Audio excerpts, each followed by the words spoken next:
सर्वांना सर्वप्रथम नमस्कार. जय भारत, जय जिजाऊ, जय भीम. महती तुझी माझी या फेसबुक लाईव्ह पेजवरून मी पुन्हा एकदा लाईव्ह येतोय. दुपारी 12 वाजता बोलायला सुरुवात केली होती, परंतु इंटरनेट कनेक्शनमुळं काही कारणास्तव टेक्निकल प्रॉब्लेममुळं माझं बोलणं मी पूर्ण करू शकलो नाही. म्हणून पुन्हा 8 वाजता आता लाईव्ह आलेलो आहे.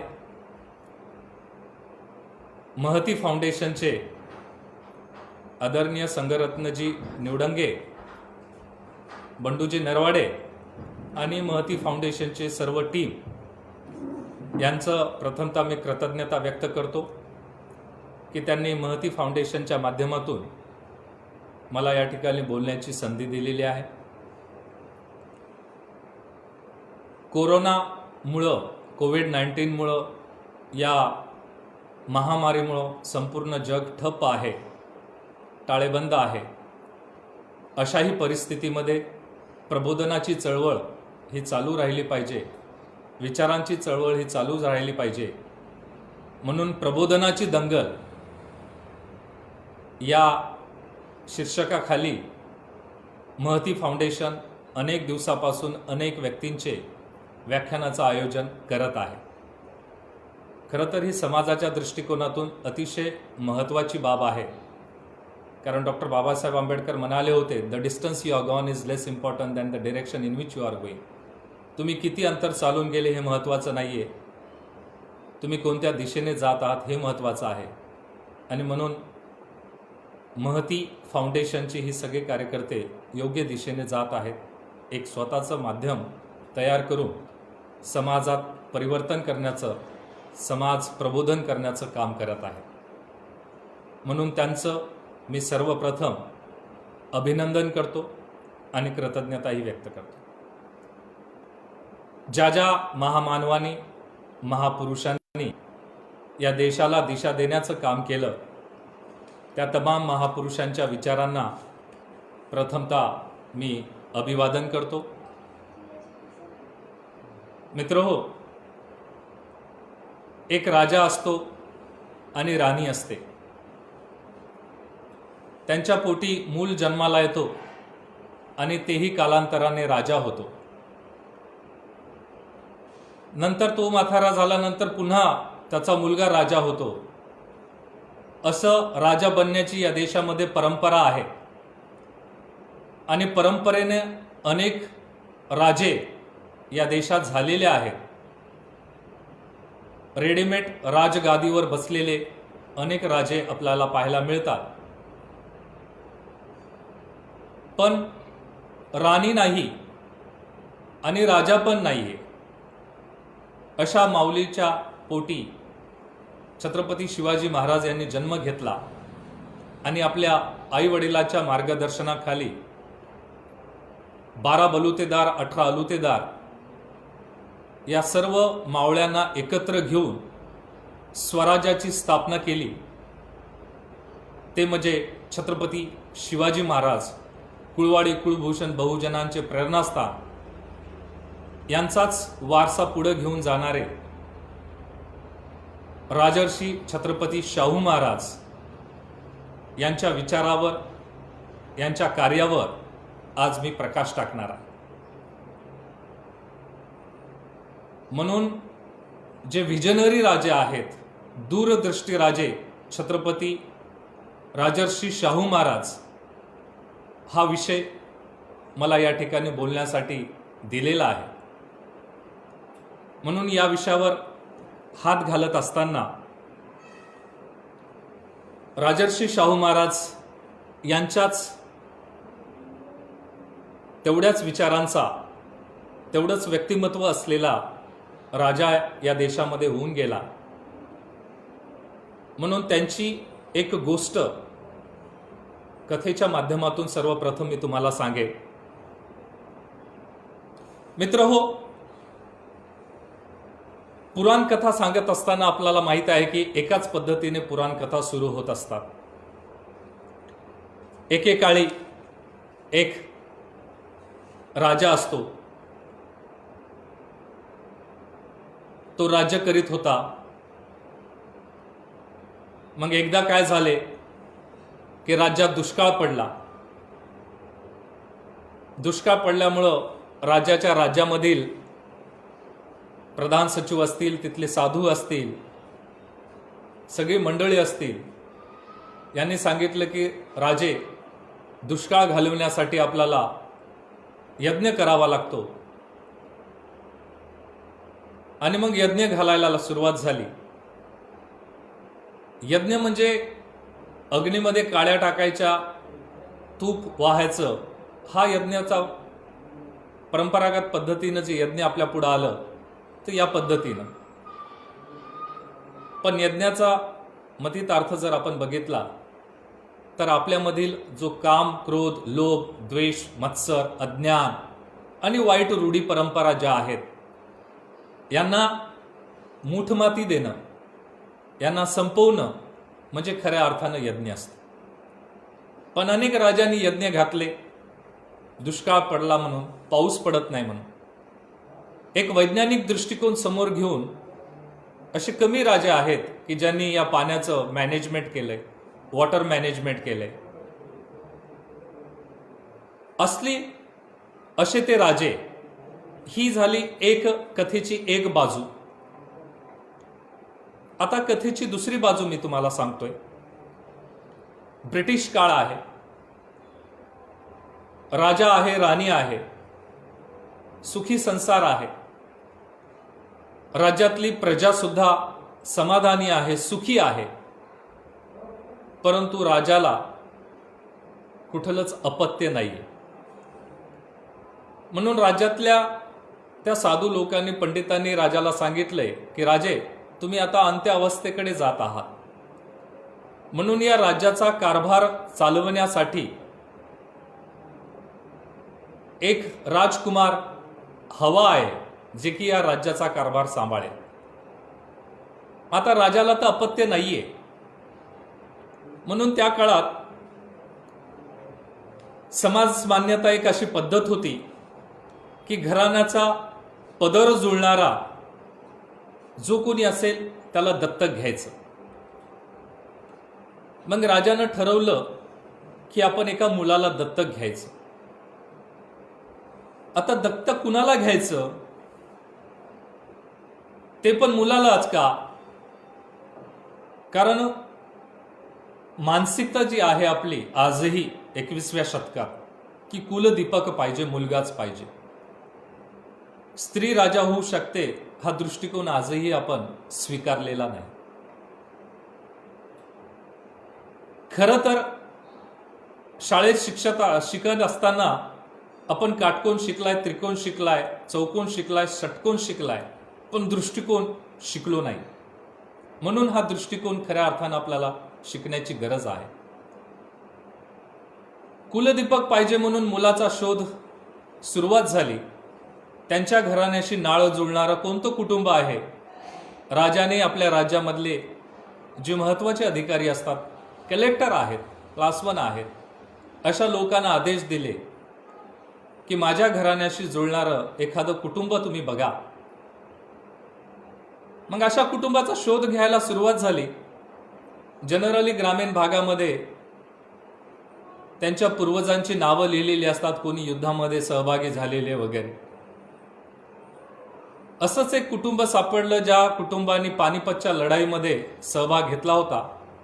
पानिपतच्या त्या लढाईमध्ये लाखो मराठे मारले गेले होते, पण हे कुटुंब सही सलामत वाचलं होतं, बाळावलं होतं, बचावलं होतं. मग या कुटुंबाचा शोध घेतला. कुटुंब कुठलं आहे तर नाशिक जिल्ह्यातील कोवळणे या गावामध्ये, ज्यांचे पूर्वज या पानिपतच्या लढाईत लढले होते. शोध घेण्यात आला आणि कोवळणे या गावाला कलेक्टरने सगळ्या सहकार्यांनी भेट दिली. त्या व्यक्तीला शोधण्याचा प्रयत्न केला. तो व्यक्ती म्हणजे एक सर्वसामान्य शेतकरी, बहुजन वर्गातला, थोडीचीच असलेली जमीन 1-2 एकर, त्यामध्ये 3 मुलं शेतात राबताना पाहतायत. हे कलेक्टर, लंगोटी घातलेली, घालायलाही कपडे नाहीयेत, मुलांनाही कपडे नाहीयेत. आणि कलेक्टर तिथं जातात आणि त्या व्यक्तीला म्हणतायत की चल, तुला राजाने तुला बोलावलंय. हा व्यक्ती एकदम परेशान होऊन जातो की राजाने मला का बोलावलं असेल, असा काय गुन्हा केला मी? चल, आपल्याला राजधानीला जायचंय, तुला राजाला भेटायचंय. आता राजधानीला जायचंय, कधी तालुक्याला गेलेला न माणूस राजधानीला जायचं, एवढी मोठी राजधानी,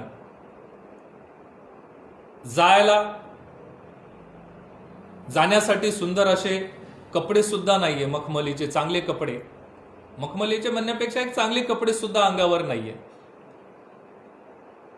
पण गरीब कुटुंबामध्ये काही ठेवणीचे कपडे असतात, विशिष्ट सण उत्सवामध्ये ते परिधान करायचे असतात. असे ठेवणीचे कपडे त्या शेतकऱ्याने काढले, घातले. मुलांनाही सोबत घ्यायला सांगितलं. मुलांनाही कपडे जे होते ठेवणीचे किंवा आजूबाजूचे शेजाऱ्यांचे घेऊन घातले आणि हे कुटुंब निघालं राजधानीला. राजधानीत आल्यानंतर ते वातावरण बघितलंय, सगळीकडे बोगी, लाईट्स वगैरे, सुंदर असं ते वातावरण.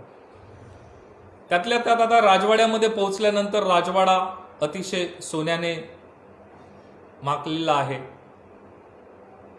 सगळे सोन्याचे झुंबर, सिंहासन सोन्याचं. तिथले राजवाड्यातले जी कोणी पदाधिकारी असतील, राजे असतील, सगळ्यांनी हिरे मोती परिधान केलेले, असं ते पूर्ण वैभव.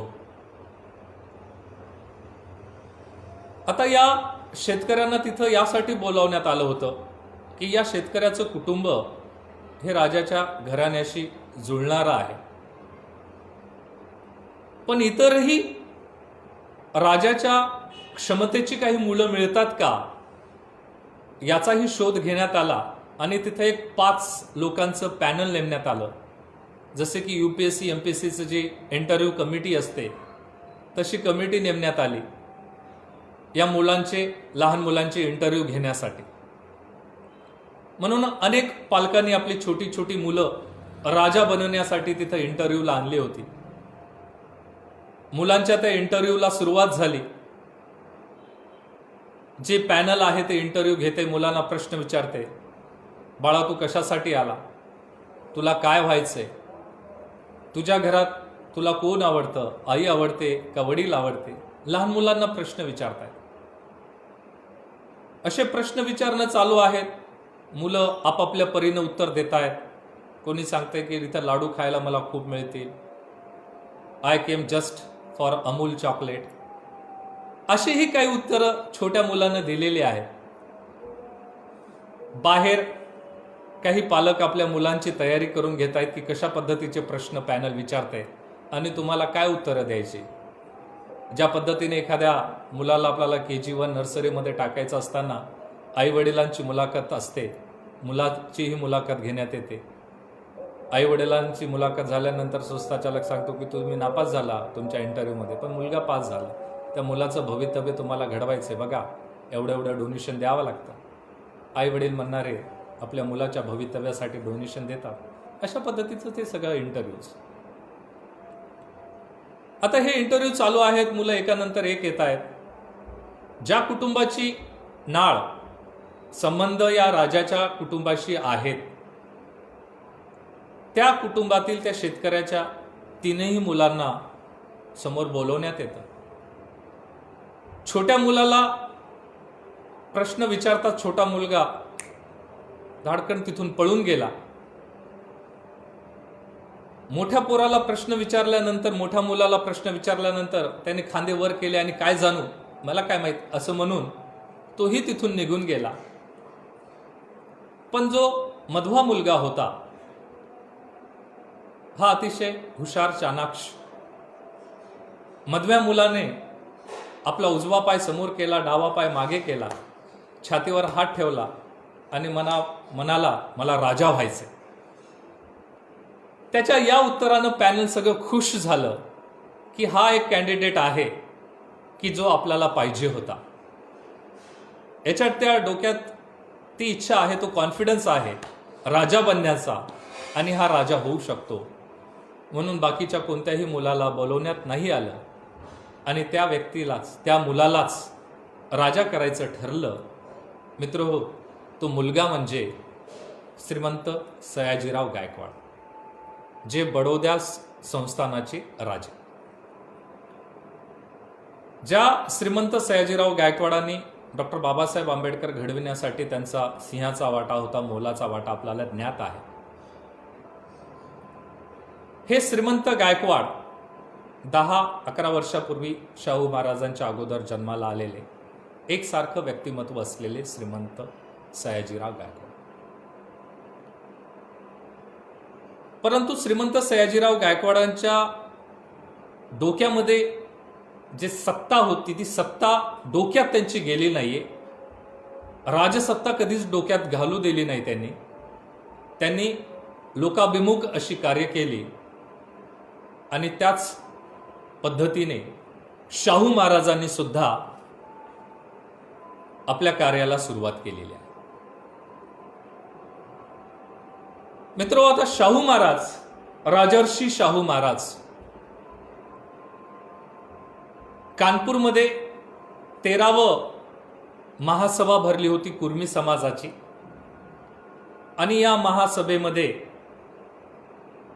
शाहू महाराजाला राजर्षी ही नावाची पदवी दिली. राजा अधिक ऋषी असलेले असे दोन्ही क्वालिटीज त्यांच्यामध्ये होत्या, म्हणून राजर्षी. असे राजर्षी शाहू महाराज, ज्यांचा जन्म 26 जून 1874 कोल्हापूर येथील कागल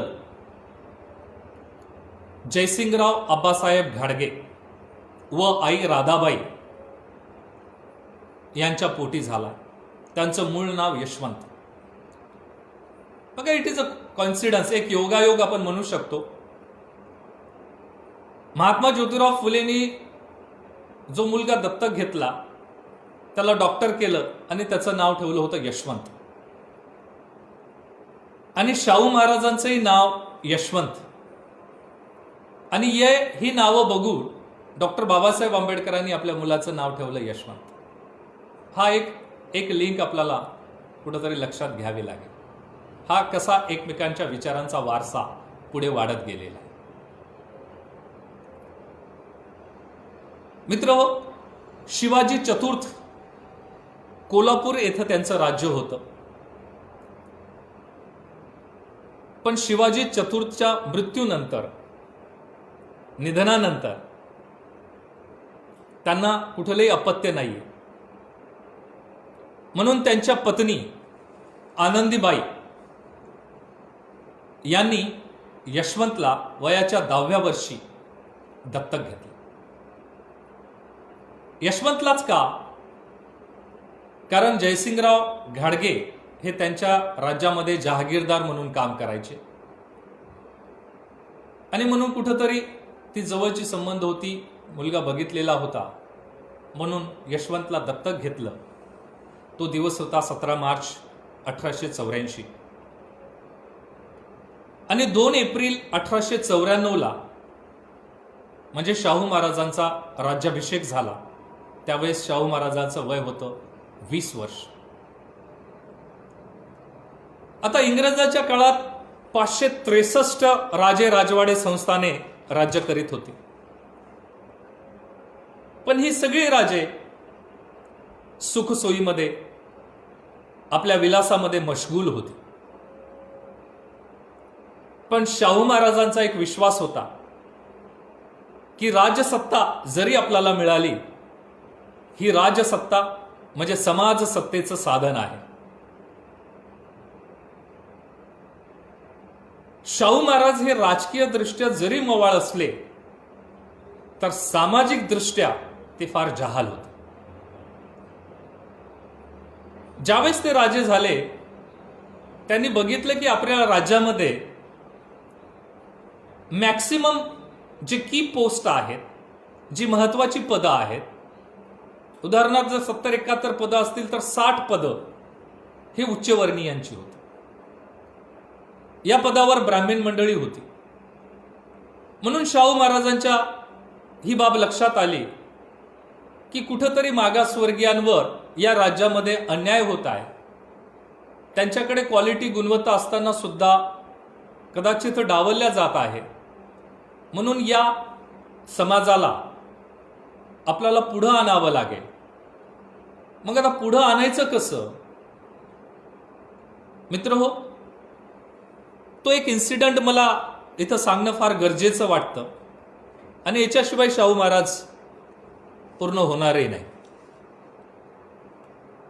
ज्या पद्धतीने महात्मा ज्योतिराव फुले आपल्या उच्चवर्णीय मित्राच्या लग्नाच्या वरातीमध्ये पायी चालत असताना उच्चवर्णीय मंडळाने महात्मा ज्योतिराव फुलेंना त्या वरातीतून बाहेर काढलं, अस्पृश्य समजलं आणि त्याच वेळेस महात्मा ज्योतिराव फुलेंच्या समाज परिवर्तनाचं तो इन्सिडेंट, ती घटना म्हणजे एक टर्निंग पॉइंट होती. तिथून त्यांच्या डोक्यात परिवर्तनाची ठिणगी पेटली आणि त्यांनी लक्षात घेतलं की माझ्यासोबत जर अशी वागणूक मिळत असेल तर बाकीच्या बहुजनांचं काय. म्हणून शिक्षणाशिवाय पर्याय नाही. म्हणून अविद्येमुळं माणसाची मती, नीती, गती, वित्त आणि माणूस खचतो हे फुलेने आपल्याला सांगितलं. म्हणून त्यांच्या चळवळीचं मुख्य माध्यम, मुख्य हत्यार म्हणा, इन्स्ट्रुमेंट म्हणा, हे शिक्षण होतं. अशाच पद्धतीचा इन्सिडेंट शाहू महाराजांच्या आयुष्यामध्ये घडलेला. शाहू महाराज हे तर महाराज आहेत, राजे आहेत. शाहू महाराज गंगेच्या, पंचगंगेच्या त्या नदीवर स्नान करण्यासाठी गेलेले असताना सोबत त्यांचा मेहुणा खानविलकर आणि त्यांच्यासोबत असलेले राजाराम शास्त्री भागवत हे सुद्धा पंडित होते. आता राजे आंघोळ करतायत आणि म्हणून ब्राह्मण पंडितांनी राजेसाठी वेदोक्त मंत्र म्हणायला पाहिजे. पण तो पंडित नारायण पुरोहित राजोपाध्याय हा पुराणोक्त मंत्र म्हणतोय. हा पुराणोक्त मंत्र म्हणत असताना राजासोबत जे राजाराम शास्त्री भागवत आले होते त्याच्या हे लक्षात आलं. तोही पंडित होता आणि त्यांनी त्याला म्हटलं, अरे तू पुराणोक्त मंत्र का म्हणतोय? एकतर तू आंघोळ सुद्धा केलेली नाहीये, राजा स्नान करतायत आणि यावेळेस तू वेदोक्त मंत्र म्हणायला पाहिजे, तर तू पुराणोक्त मंत्र का म्हणतोयस?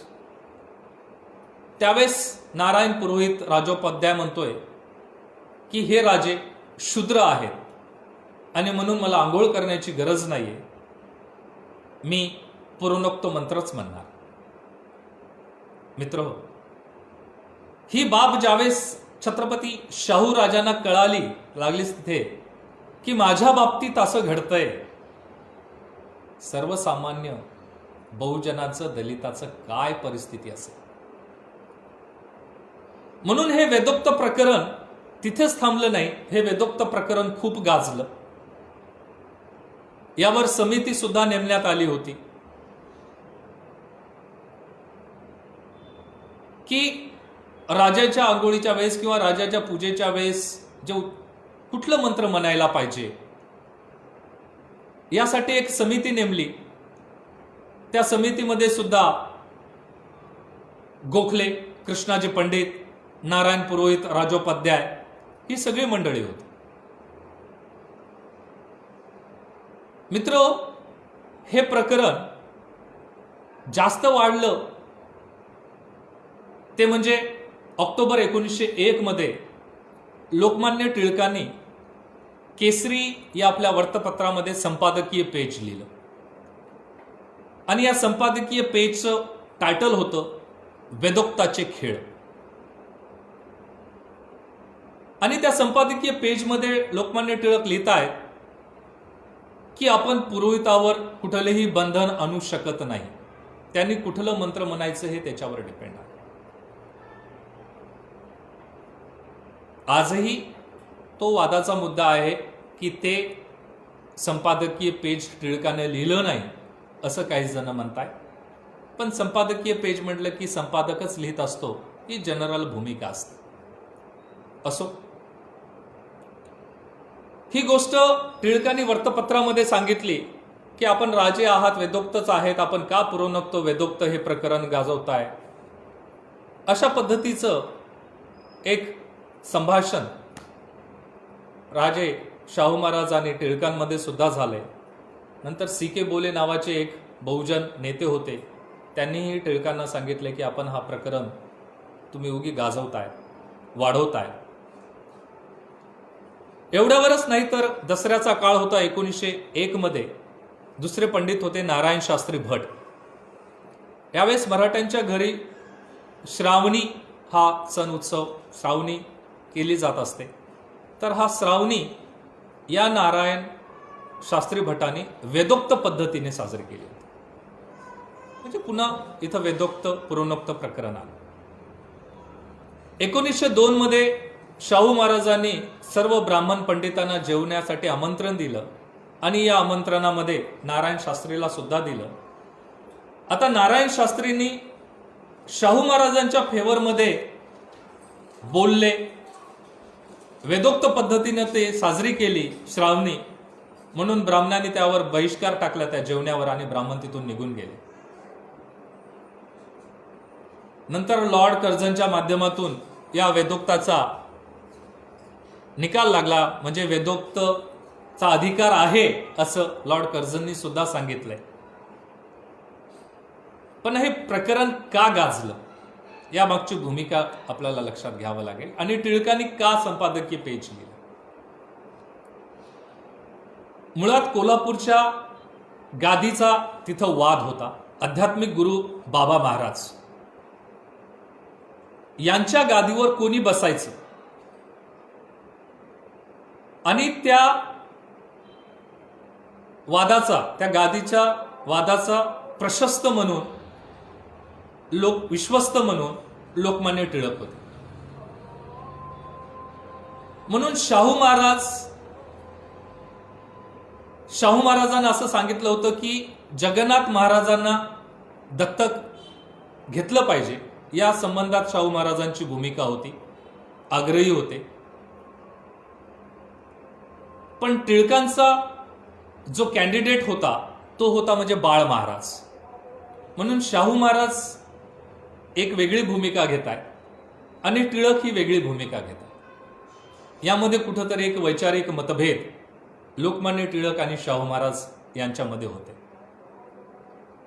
वैचारिक मतभेद होते, लक्षात घ्या.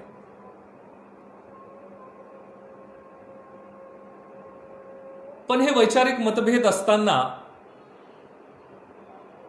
कोल्हापूरमध्ये शिवाजी क्लब नावाचं एक क्लब चालायचं आणि हे शिवाजी क्लब मधली सगळी पदाधिकारी, सगळी मंडळी ही लोकमान्य टिळकांच्या फेवरमध्ये होती. कारण लोकमान्य टिळक त्या काळातलं एक तरुणांचं एक आकर्षण होतं. स्वातंत्र्याची चळवळ लढणारे हे एक उमदा असं नेतृत्व म्हणजे लोकमान्य टिळक. आणि या शिवाजी क्लबच्या माध्यमातून शिवजयंती सुद्धा साजरी व्हायची आणि या शिवजयंतीला शाहू महाराज सुद्धा जात होते, गेले. म्हणून शाहू महाराज आणि लोकमान्य टिळक यांचा जो काही वाद होता हा वैचारिक वाद होता, जसा की टिळकांचा आणि आगरकरांचा सुद्धा होता.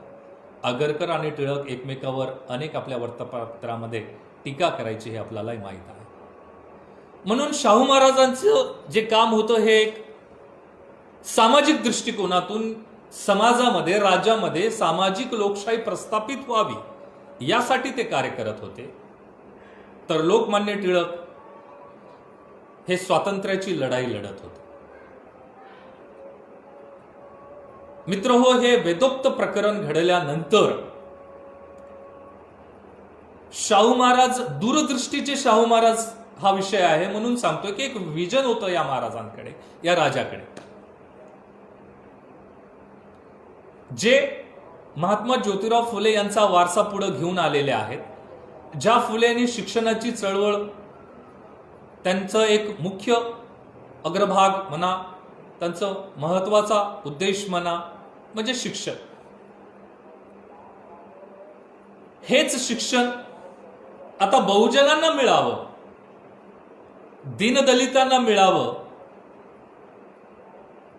म्हणून शाहू महाराजांनी 1916 मध्ये प्राथमिक शिक्षण सक्तीचं केलं, जे आर्टिकल 45 मध्ये आहे.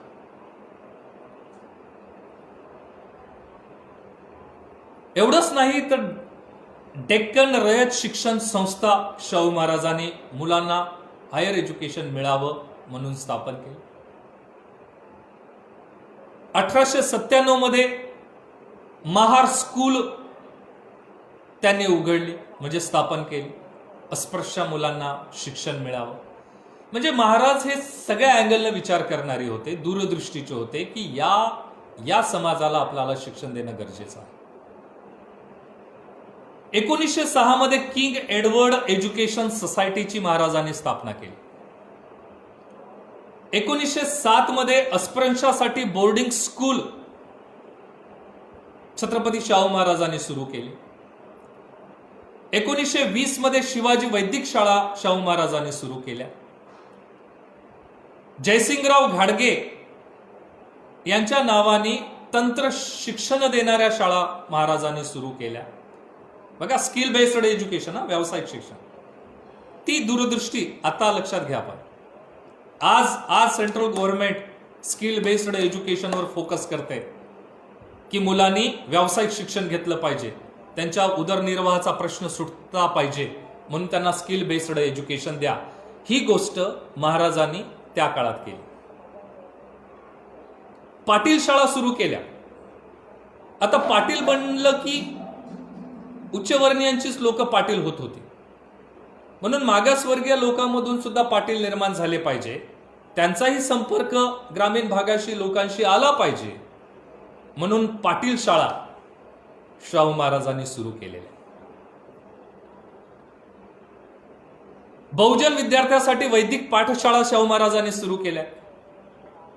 संस्कृत भाषेचा विकास व्हावा म्हणून संस्कृत भाषेच्या शाळा सुरू केल्या. लक्षात घ्या, संस्कृत भाषा बाबासाहेबांच्या काळात, नंतरच्याही काळात शिकण्याचा अधिकार बहुजनांना, दीनदलितांना, बहुजनांना नव्हता. लक्ष्मण मोरे नावाचं मातंग समाजातील मुलगा, ज्याला संस्कृत शिकण्याची खूप इच्छा, अशा या लक्ष्मण मोरेंना शाहू महाराजांनी संस्कृत शिकण्याची मुभा दिली आणि हा लक्ष्मण मोरे संस्कृतमध्ये MA झाला, मातंग समाजातील मुलगा. आणि नंतर लक्ष्मणजी मोरे भारतीय संसदेचे 2दा खासदार सुद्धा झालेले आहेत. मित्र, 1908 मध्ये शाहू महाराजांनी एक शिक्षण समिती नेमली होती. या शिक्षण समितीमध्ये त्यांचे बंधू होते, भास्करराव जाधव होते. त्यांनी एक चिकित्सा प्रशिक्षण केंद्र सुद्धा सुरू केलं होतं. जिथे गाव तिथे शाळा. लक्षात घ्या, दूरदृष्टी सांगतोय, जिथे गाव तिथे शाळा. जिथे जिथे गाव आहेत तिथे तिथे शाळा सुरू झाल्या पाहिजे, यासाठी शाहू महाराजांनी प्रत्येक गावात शाळा सुरू केली. शाळेचं नियोजन करण्यासाठी जी अधिकारी मंडळी होती त्यावेळेस फक्त उपशिक्षणाधिकारी राहायचे, म्हणून शाहू महाराजांनी सांगितलं की नाही, एक उच्च पद आपल्याला निर्माण करावं लागेल. आणि म्हणून शाहू महाराजांनी शिक्षणाधिकारी, हे जे आपण शिक्षणाधिकारी आता जे बघतायत, हे पद शाहू महाराजांनी निर्माण केलेलं आहे. एवढ्यावरच थांबले नाही, तर शाहू महाराजांनी महिलेला शिक्षणाधिकारी केलेला आहे. लक्षात घ्या मित्र, शिक्षणाची चळवळ चालू केली. अनेक हॉस्टेल्स सुरू केलेत, अनेक बोर्डिंग स्कूल सुरू केल्या आहेत. सगळ्या बहुजन विद्यार्थ्यांना शिक्षण मिळावं म्हणून शाहू महाराजांनी शिष्यवृत्ती सुद्धा दिलेल्या आहेत, मुलांनी शाळेत यावं. एवढंच नाही, आजही अनेक शिक्षकांच्या वेतनाचा प्रश्न प्रलंबित आहे. शासन शिक्षकांना वेतन जी नॉन ग्रँटची शिक्षक मंडळी आहे त्यांना आणखीनही वेतन मिळत नाही. उपाशी पोटी ही शिक्षक मंडळी शिक्षणाचं ज्ञान देण्याचं काम करतायत. पण वेतनाचा प्रश्न, शिक्षकांच्या वेतनाचा प्रश्न सुद्धा शाहू महाराजांनी सोडवला होता. म्हणून शिक्षकांना वेतन मिळालं पाहिजे हे शाहू महाराज त्या दृष्टीचे होते. एवढंच नाही, teacher should be well trained. शिक्षक हे प्रशिक्षित असली पाहिजे, ट्रेन्ड असली पाहिजे. जे ट्रेनिंग कॅम्प आता शिक्षकांचे जिल्हा परिषद असते, खाजगी शाळांचे शिक्षक लोक जे ट्रेनिंग्स घेत आहेत मुलांना शिकवण्यासाठी, त्यांच्या ज्ञानामध्ये भर पडण्यासाठी वेगवेगळ्या पद्धतीच्या ज्या ट्रेनिंग्स असतात, हे ट्रेनिंग कोर्सेस शाहू महाराजांच्या काळात होते. म्हणजे शिक्षकांनी अगोदर ट्रेनिंग घ्यायचंय, ट्रेन व्हायचंय आणि मग मुलांना शिकवायचंय. हा दूरदृष्टीपणा या राजामध्ये होता. म्हणून हे लोकराजे घडले, जनतेचे राजे, लोक कल्याणकारी राजे. मित्र हो, आता जातीभेद निर्मूलन, जातीय व्यवस्था, तर हा देशातला अतिशय फार मोठा ज्वलंत प्रश्न आहे. आईच्या पोटात असल्यापासून चिटकते आणि मेल्यावरही जात नाही, त्याला जात म्हणतात. ही जातीयता आणखीनही प्रॅक्टिकली ग्रामीण भागामध्ये आपल्याला पाहायला मिळते आणि मेंटली शहरी भागात आपल्याला पाहायला मिळते. आणखीनही माणसाच्या डोक्यातली जात गेलेली नाहीये. जातीय भेद निर्मूलनाचा विचार करत असताना 15 ऑगस्ट 1915 आर्य समाजाच्या परिषदेच्या अधिवेशनामध्ये भाषण करताना शाहू महाराज म्हटले होते की जातीय भेद हा भारताला लागलेला फार मोठा रोग आहे, जो आजही आहे, आजही अस्तित्वात. मग हे जातीभेद कसा घालवायचा? म्हणून शाहू महाराज हे करते सुधारक होते, बोलके सुधारक नव्हते, लक्षात घ्या. प्रॅक्टिकली ते करायचेत अगोदर, लोकांच्या डोक्यात ते बिंबवायचे, स्वतः अगोदर करायचे. म्हणून त्यांनी काय केलं तर स्वतःचे अंगरक्षक हे अस्पृश्य समाजाचे त्यांनी नेमले.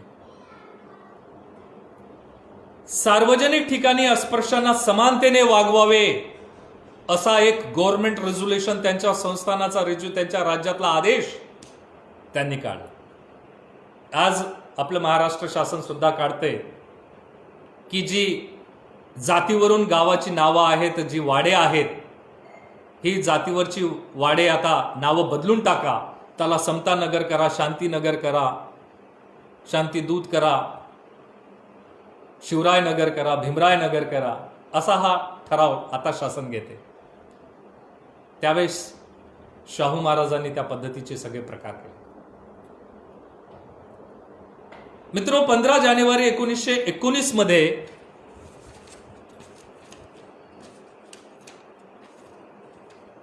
शाहू महाराजांनी अधिकाऱ्यांना सगळा आदेश काढलाय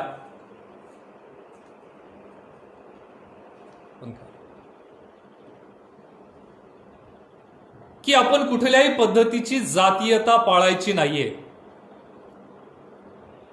पंखा, जर जातीयता आपण पाळली तर आपल्याला दंड ठोठावण्यात येईल. 18 जानेवारी 1919 मध्ये शाहू महाराजांनी डॉक्टरांना आदेश दिले की समाजातील जी अस्पृश्य मंडळी जर तुमच्याकडे ट्रीटमेंटसाठी आली असेल तर आपण कुठलीही अस्पृश्यता पाळता कामा नये, अस्पृश्यता पाळू नये, नाहीतर आपल्याला दंड ठोठावण्यात येईल, आपल्यावर कार्यवाही करण्यात येईल. या पद्धतीचे निर्णय शाहू महाराजांनी घेतले. मित्रहो, 1917 साली वल्लभभाई पटेल यांचे वडील विठ्ठलभाई पटेल यांनी केंद्रीय मंत्रिमंडळामध्ये आंतरजातीय विवाहाचा कायद्याला मान्यता दिली होती, कायदा मांडला होता. 1917ला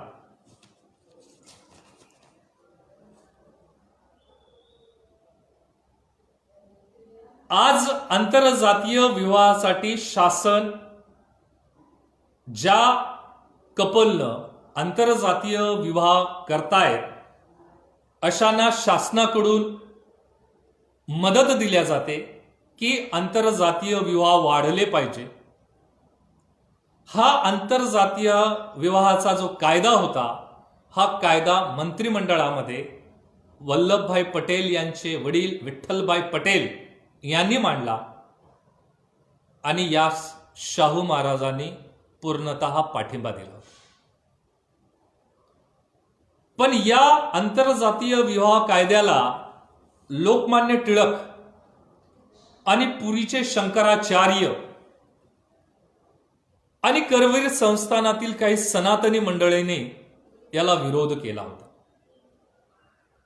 मित्रहो, तेज बहादूर सप्रू असतील, लाला लजपतराय आणि शाहू महाराज या 3 मंडळीने आंतरजातीय विवाहाला मान्यता दिली होती.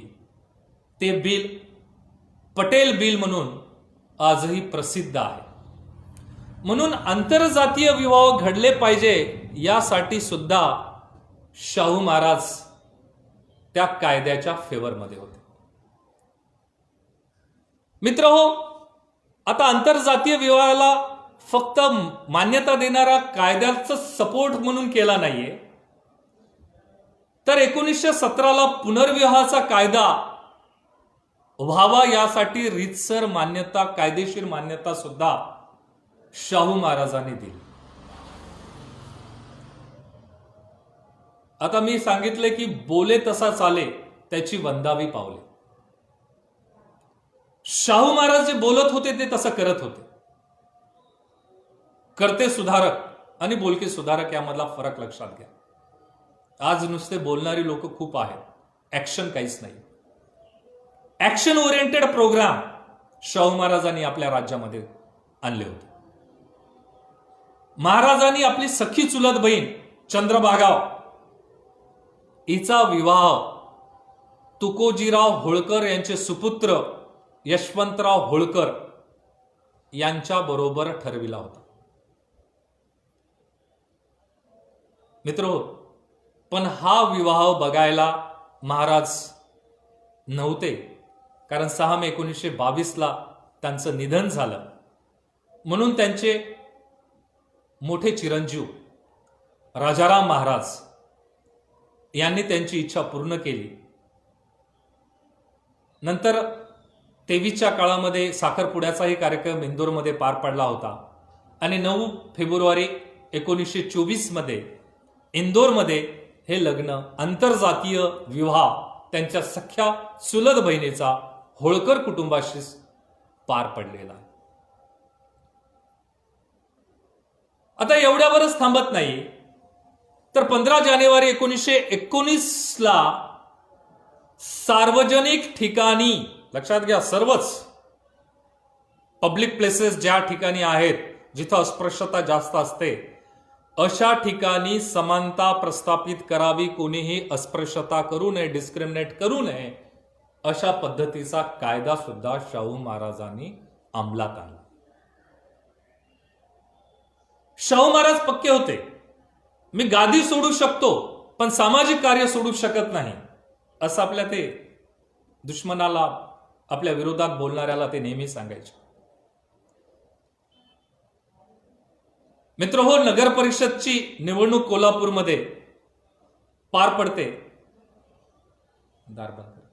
आणि नगर परिषदच्या या निवडणुकीसाठी अस्पृश्यासाठी राखीव जागा, रिझर्वेशन, नंतर बोलणार आहे मी रिझर्वेशनवर, पण हे रिझर्वेशन नगर परिषदेमध्ये पहिल्यांदा शाहू महाराजांनी आणले.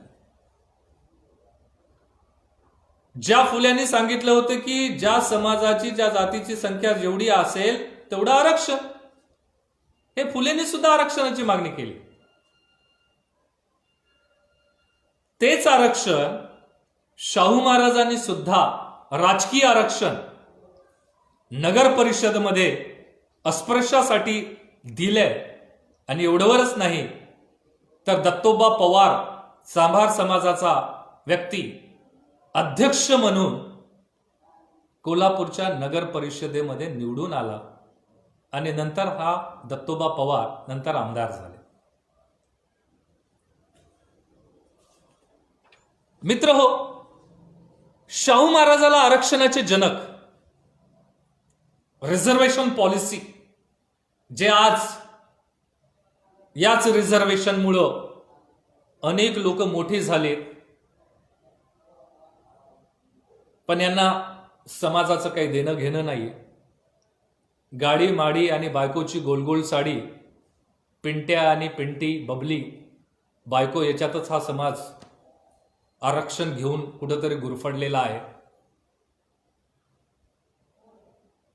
म्हणून हा विचार आताच्या सध्याच्या सगळ्या राजकारणारी लोकांनी आणि जी आरक्षणामुळे मोठी झाली आहेत अशा सगळ्या लोकांनी या शाहू महाराजांनी दिलेल्या आरक्षणाचा आपण विचार केला पाहिजे की आज आपण जे मोठे झालोय, ज्या फोर व्हीलर्समध्ये फिरतोय, गाडी बंगल्यात फिरतोय, राहतोय, हे कुणामुळं? ही कृतज्ञता शाहू महाराजांविषयी, डॉक्टर बाबासाहेब आंबेडकरांविषयी बाळगणं, व्यक्त करणं हे आज प्रत्येक व्यक्तीचं काम आहे, ज्यांनी ज्यांनी आरक्षण घेतलं. म्हणून 26 जुलै 1902 शाहू महाराजांनी सर्व मागासवर्गीय लोकांना, दलितांना, मराठ्यांना सुद्धा आरक्षण दिलेलं आहे. जे आरक्षणाचा कायदा त्यांनी इंग्लंडमध्ये असताना पारित केला होता. लक्षात,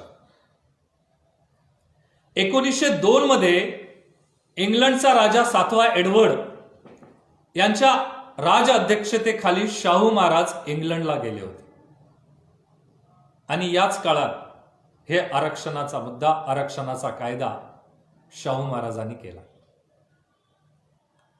शाहू महाराजांचे जवळचे वकील अभ्यंकर, ऍडव्होकेट अभ्यंकर शाहू महाराजांना नेहमी म्हणायचे, महाराज तुम्ही या सगळ्या लोकांना आरक्षण देतायत, हे कुठेतरी चुकीचं होतंय. सगळी वरिष्ठ मंडळी, उच्चवर्णीय मंडळी आपल्या विरोधात बोलतायत. आपल्या बग्गीमध्ये जात असताना ही घटना अभ्यंकर सांगतोय. म्हणून शाहू महाराज आपली गाडी त्या घोड्याच्या तबेलेकडे घेऊन जातात. घोड्याच्या तबेल्यामध्ये गेल्यानंतर सगळ्या घोड्यांना सोडायला सांगतात आणि मध्ये त्याला खायला ठेवतात. सगळी घोडे एकदा सुटल्यानंतर जी स्ट्रॉंग घोडी होती, जी मजबूत घोडी होती, ती सगळं अगोदर खाऊन टाकते आणि जी कमकुवत घोडी होती ही घोडी मागे राहते. मग शाहू महाराज त्या अभ्यंकरला म्हणतात, अभ्यंकर बघा, जी मजबूत घोडी आहेत, जी स्ट्रॉंग घोडी आहेत, यांनीच हे सगळं संपून टाकलंय आणि जी कमकुवत घोडी आहेत ही मागेच राहिली, उपाशी राहिली. म्हणून आरक्षण आहे. आणि म्हणून मग अभ्यंकरला कळलं की शाहू महाराजांनी आरक्षण कशासाठी दिले. शाहू महाराजांची इच्छा होती की जी जातीयता आहे, ही जातीयता मोडण्यासाठी जी सुधारणा आपल्याला करायची आहे, ही सुधारणा खालून वर न करता वरून खाली केली पाहिजे. वरून जातीयता संपवता आली पाहिजे. याचं उदाहरण द्यायचं म्हणजे जपानमध्ये सामुराई हा एक उच्च वर्ग आहे, ज्याला इलाइट क्लास आपण म्हणू शकतो. या लोकांनी जातीयता संपवायला सुरुवात केली आणि आज जगाच्या पाठीवर उगवता सूर्याचा देश, होंडा वगैरे जे काही टेक्नॉलॉजी आहे हे जपानमध्ये आहे. हे जपान आपल्याला पाहायला मिळतं, कारण या देशामध्ये जातीयता संपलेली आहे. म्हणून भारतानं जरी महासत्ता बनण्याचं स्वप्न पाहिलं, मला वाटतं जोपर्यंत या देशातली जातीयता संपणार नाही, माणसाच्या डोक्यातली जात जाणार नाही, तोपर्यंत भारत हा महासत्ता होणार नाही. शाहू महाराज सांगितलं होतं की मी ऍक्शन ओरिएंटेड होते, कर्तव्य सुधारक होते, म्हणून गणपत पवार, लक्ष्मण मिस्त्री या दलित लोकांना शाहू महाराजांनी शिवणयंत्र घेऊन दिलं होतं. काय उद्देश होता? दूरदृष्टी लक्षात घ्या की या लोकांनी आपला उदरनिर्वाह केला पाहिजे आणि उदरनिर्वाहासोबतच उच्चवर्णीय लोकांनी यांच्याकडे आपले कपडे शिवायला गेले पाहिजे. आता उच्चवर्णीय लोक तर शिवायला कपडे जाणार नाहीत, म्हणून शाहू महाराज स्वतः आपले कपडे या दलित शिंप्याकडे शिवायला जात होते. दुसरं उदाहरण आहे गंगाराम कांबळे. एका दलित व्यक्तीचं, ज्या दलित व्यक्तीला उच्चवर्णीय लोक बदडत होते, मारत होते, त्यावेळेस शाहू महाराज रस्त्याने चालले होते. शाहू महाराजांनी ती घटना बघितली आणि थांबले आणि त्यांना ते मारण्यापासून थांबवलं, प्रतिबंध केला. याच गंगाराम कांबळेला अस्पृश्यता ही लोक पाळतायत, म्हणून भावसिंग रोड हा कोल्हापूरमधला अतिशय महत्वाचा रोड आहे. जसा आपल्या हिंगोलीत जवाहर रोड आहे, असा या भावसिंग रोडवर, महत्वाच्या रोडवर, वर्दळ असलेल्या ठिकाणी शाहू महाराजांनी गंगाराम कांबळेला हॉटेल सुरू केलं, हॉटेल सुरू करून दिलं. आता हॉटेल सुरू करून दिलं एवढ्यावरच थांबले नाहीत शाहू महाराज. त्यांना माहित होतं, ज्ञात होतं की मी जरी या गंगाराम कांबळेला हॉटेल सुरू करून दिलं तरी उच्चवर्णीय मंडळी त्याच्याकडे चहा प्यायला येणार नाहीत. म्हणून शाहू महाराजांनी अगोदर आपली गाडी घेऊन शाहू महाराज गंगाराम कांबळेकडे जायचे आणि स्वतः आपल्या सहकार्यासोबत चहा घ्यायचे. मित्र, या पद्धतीनं अस्पृश्यता संपवण्याचं काम शाहू महाराज.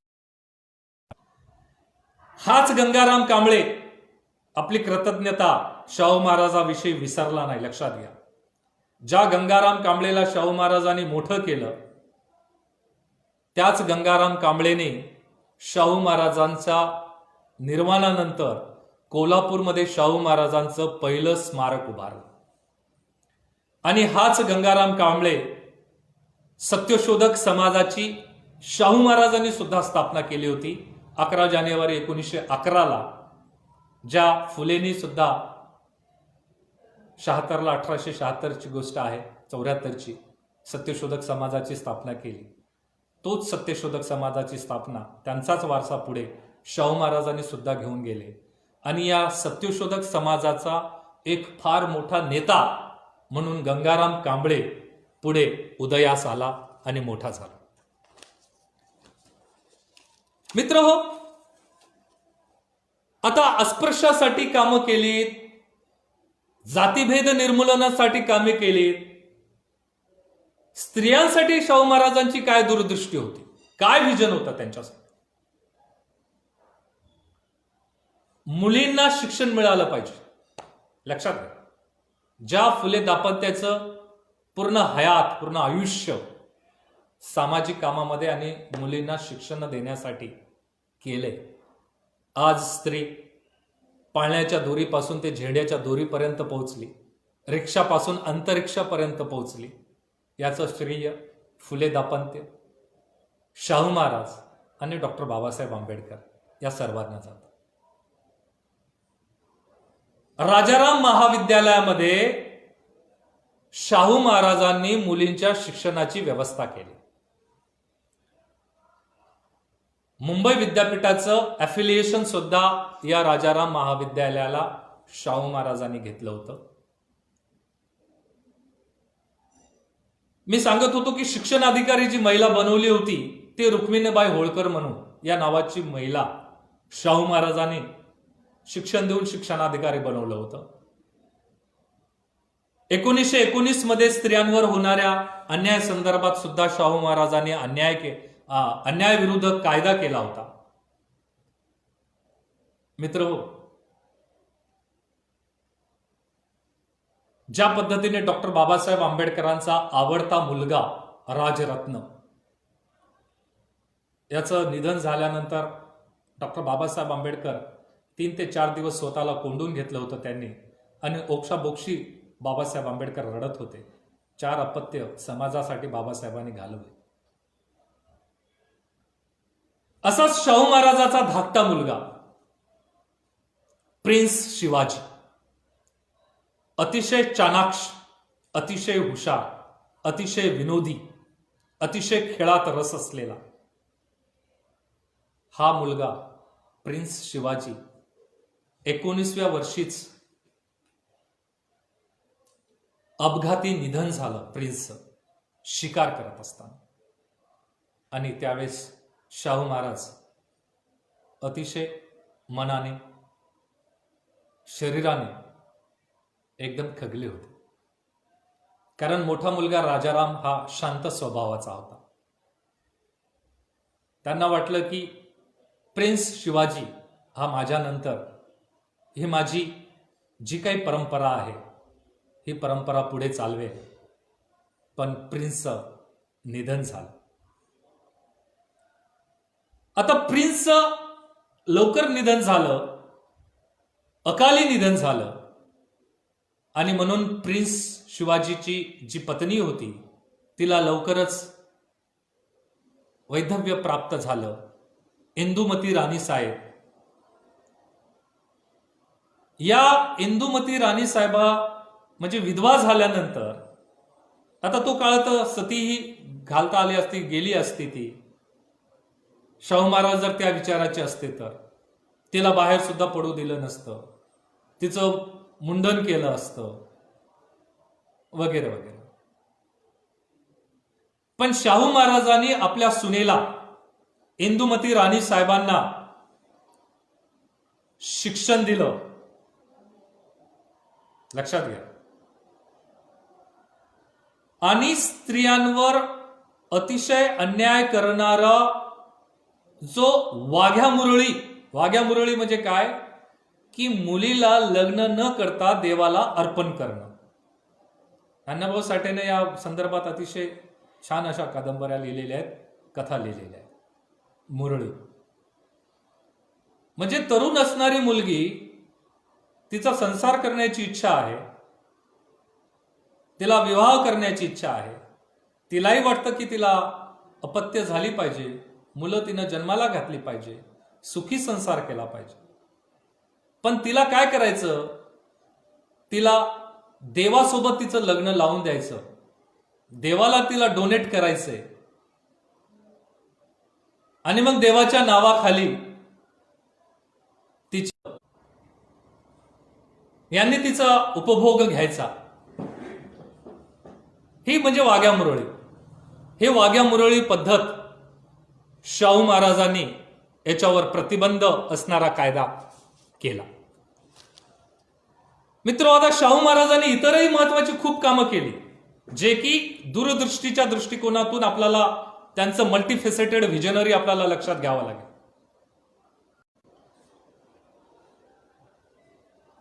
स्पिनिंग आणि व्हिविंग मिलची स्थापना केली. शाहूपुरी व्यापार पेठ, जयसिंगपुरा मार्केट यांची स्थापना केली. गुळांच्या बाजारपेठेची निर्मिती केली. पाण्याचा प्रश्न अतिशय महत्वाचा प्रश्न आहे, water management, water resource management. Radhanagari धरणाची उभारणी 18 फेब्रुवारी 1907 मध्ये शाहू महाराजांनी केली. जे शेतकरी आज आत्महत्या करतायत, शेतकऱ्यांचा अतिशय महत्वाचा प्रश्न, शेतकऱ्यांना कोऑपरेटिव्ह सोसायटीच्या स्थापना केल्या शाहू महाराजांनी. कोऑपरेटिव्ह सोसायटीच्या माध्यमातून शेतकऱ्यांना कर्ज उपलब्ध करून दिले. एवढ्यावरच थांबले नाही, शेतीच्या आधुनिकीकरणासाठी त्यांनी संशोधनाला सुद्धा पाठिंबा दिला. शेतकऱ्यांना सांगितलं की नगदी पिकं घ्या. तंत्रज्ञानाचा वापर वाढवण्यासाठी सुद्धा त्यांनी किंग एडवर्ड ऍग्रिकल्चर इन्स्टिट्यूट स्थापन केले. लक्षात घ्या किती दूरदृष्टी, किती विजन आहे शाहू महाराजांकडे.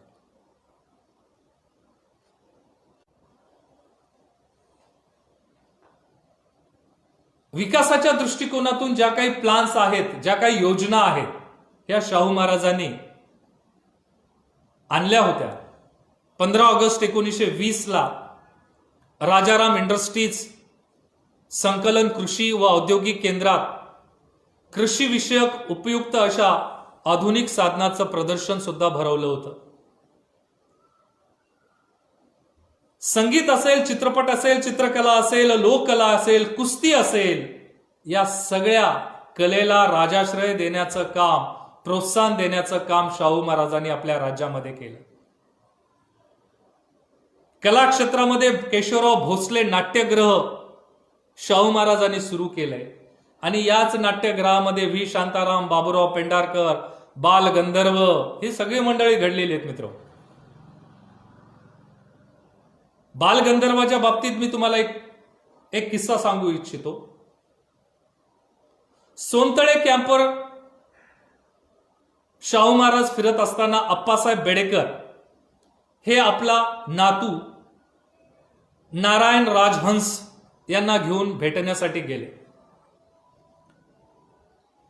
अप्पासाहेब बेडेकर महाराजांना म्हणाले की महाराज, हा माझा नातू खूप छान गाणं गातो, खूप छान गायन करतो. महाराजांनी म्हटलं की ठीक आहे, त्याला गायला लावा.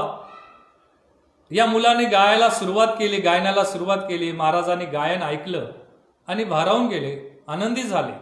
त्या मुलाला जवळ बोलावलं, इकडे. मुलगा आला नाही. पुन्हा दुसऱ्यांदा शाहू महाराजांनी त्या मुलाला जवळ बोलावलं. दुसऱ्याही वेळेस शाहू महाराजांकडे तो मुलगा आला नाही.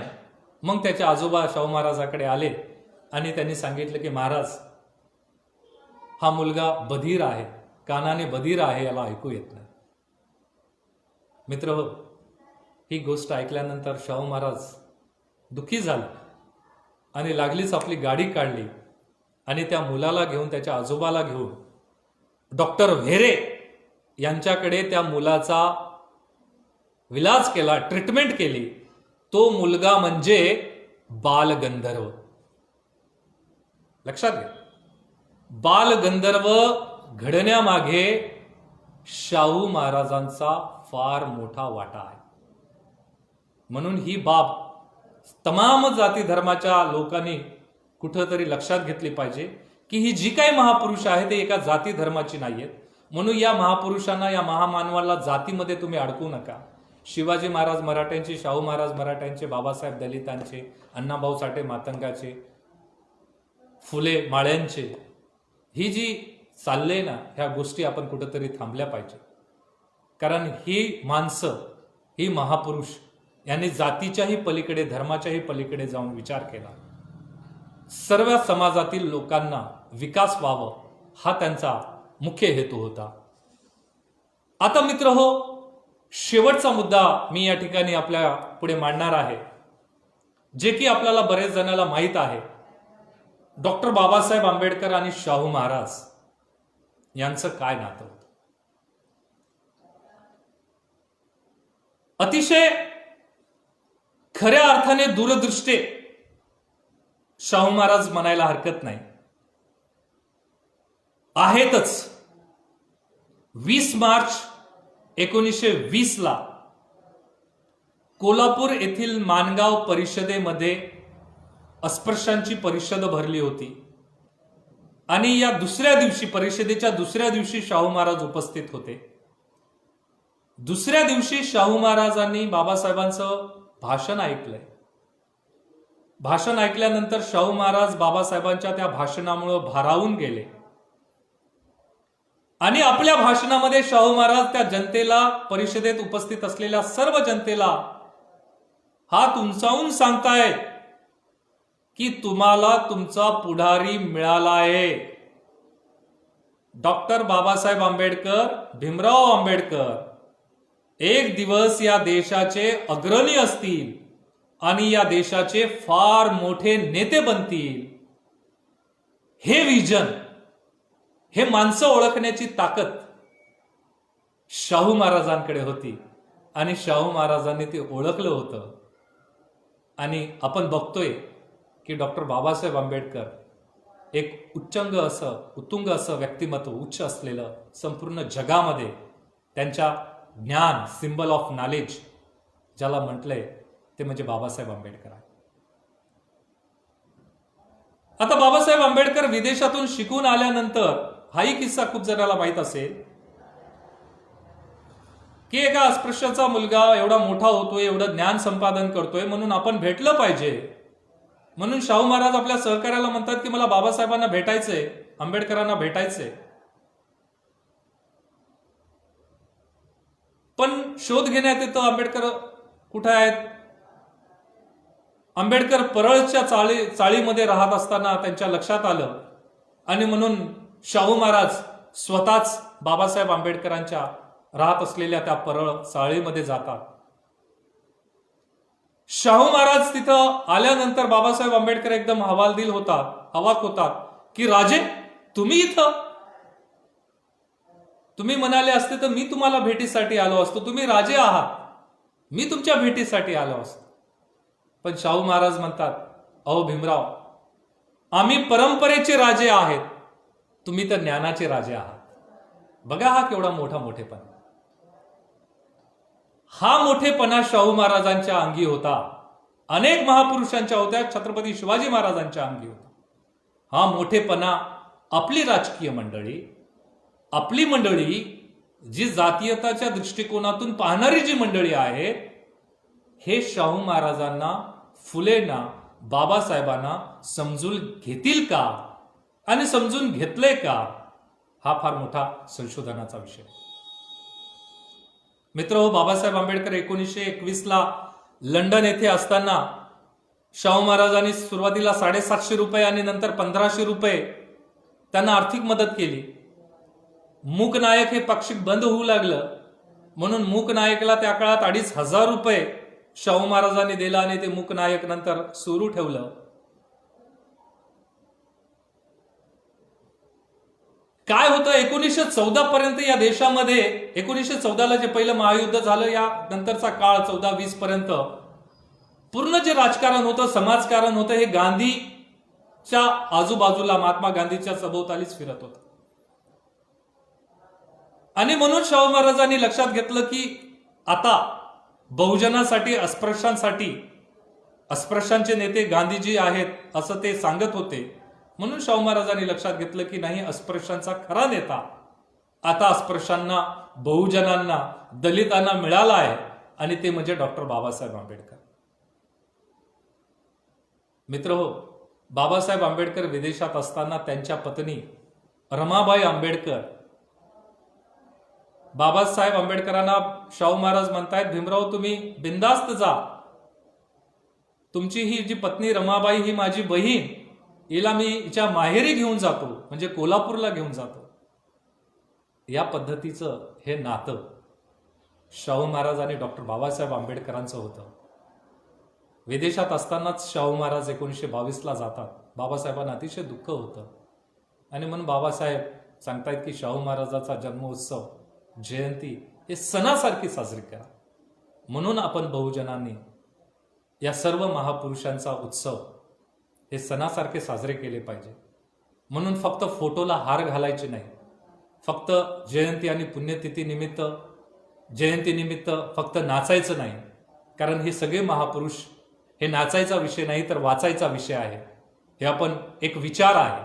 जसं आपल्याकडं JCB असतं ना, JCB मध्ये खूप मोठमोठ्या भिंती उकडून फेकण्याची ताकद असते, तसंच माझ्या दृष्टिकोनातून आपल्याकडे हे JCB आहे. ते JCB म्हणजे ज्योतिबा, छत्रपती आणि बाबासाहेब. या JCB मध्ये सुद्धा खूप विचाराची ताकद आहे. ही विचाराची ताकद आपण कुठंतरी लक्षात घेतली पाहिजे. पण या देशाचं दुर्भाग्य आहे कि हम चित्र को ज्यादा और चरित्र को कम महत्व देते हैं. म्हणून या महापुरुषांच्या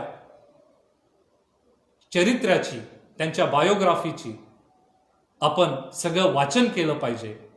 या महामानवाला समजून घेतलं पाहिजे, उमजून घेतलं पाहिजे, कॉम्प्रहेंड केलं पाहिजे. तरच खऱ्या अर्थानं जे आज महती फाउंडेशन, जी चळवळ, प्रबोधनाची चळवळ, प्रबोधनाची दंगल, कुस्तीची दंगल पाहतोय आपण, पण यांनी प्रबोधनाची दंगल सुरू केली, ज्ञानाची दंगल सुरू केली. आणि या ज्ञानाच्या दंगलीमध्ये ज्यांनी ज्यांनी या महापुरुषांना वाचलंय, समजून घेतलंय, ही सगळीच मंडळी प्रबोधनाचं काम करतायत. एक स्वतःचं एक माध्यम महती फाउंडेशननं तयार केलंय. म्हणून पुनश्च एकदा महती फाउंडेशनच्या सगळ्या पदाधिकाऱ्यांचं मी मनपूर्वक हार्दिक असं स्वागत करतो. आणि संघरत्न निवडंगे यांनी मला या फेसबुक लाईव्हच्या माध्यमातून बोलण्याची संधी दिली, त्याबद्दल त्यांच्याविषयी मी कृतज्ञता व्यक्त करतोय.